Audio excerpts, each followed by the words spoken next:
Hi, Misha here, and I've already covered this Soviet era helicopter in a previous video. This is the Mi-8M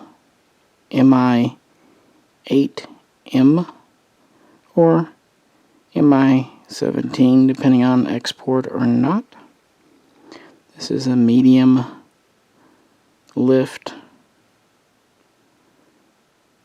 turboshaft helicopter, and this model is from Whitty, 172 scale. And like I said in that video, there are not many options, and I finally broke down and picked up a couple of Amercoms because they are, if nothing else, cheap enough.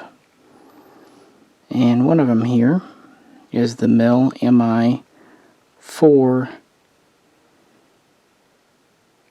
DoD name Type 36, NATO reporting name Hound.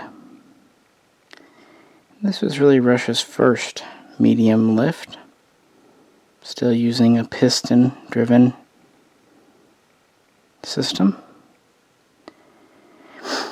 And after the success of Mikhail Mills' Mi-1, they turned their attention, and the Mi-1 had been a light utility. They turned their attention to going bigger. Work began around 1950, and then work on a prototype by 1951, and it finally first flew in June of 1952, and then was shown to the public later that year in October. It would then enter Soviet military inventory and service in 1953 and be their main medium lift transport helicopter until it was replaced by the Mi-8 and then later the Mi-8M. And production would last until 1979 with over 4,000 built, and of course these were exported to other Commonwealth nations. This helicopter was influenced by America's burgeoning use of helicopters in the, at that time, ongoing Korean War, especially the H-19. This was really a time before attack or combat helicopters were a thing. At most, you might strap a couple of machine guns on one, but that was about it. So this was a transport. It had a crew of 2, or that could be flown by 1 pilot if necessary, and it could carry 16 troops, or over 3,500 pounds of cargo internally. Had a maximum speed of about 115 miles per hour and a max altitude of about 18,000 feet.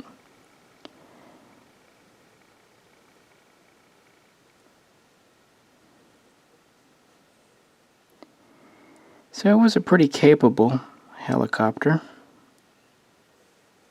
for what it was needed to do. Relatively small by later standards. It's just at 55 feet long, not counting rotors and whatnot. And by the standards of the day, it was a large chopper. Of course, later ones would be bigger and more powerful.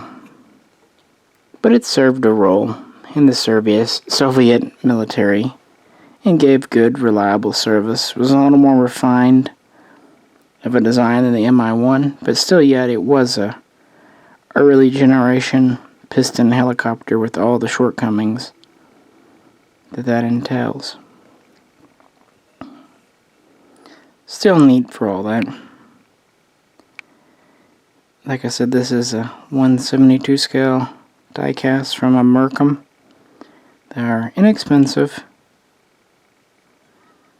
and they do come with the stand, and they have moving rotors.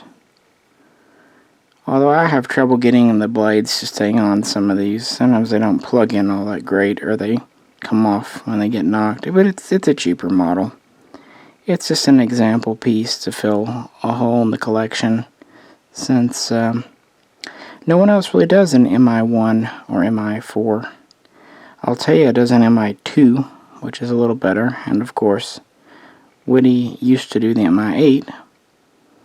But yeah, beggars cannot be choosers. It's a neat helicopter for all that.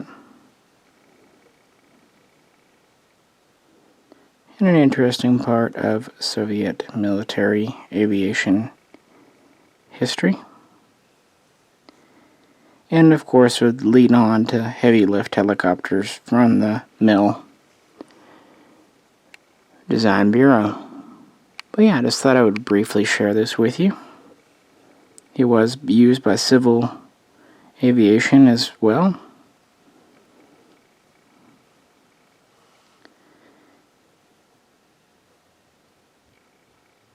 But of course was quickly rendered obsolescent by newer, more advanced, more powerful, more reliable engine designs.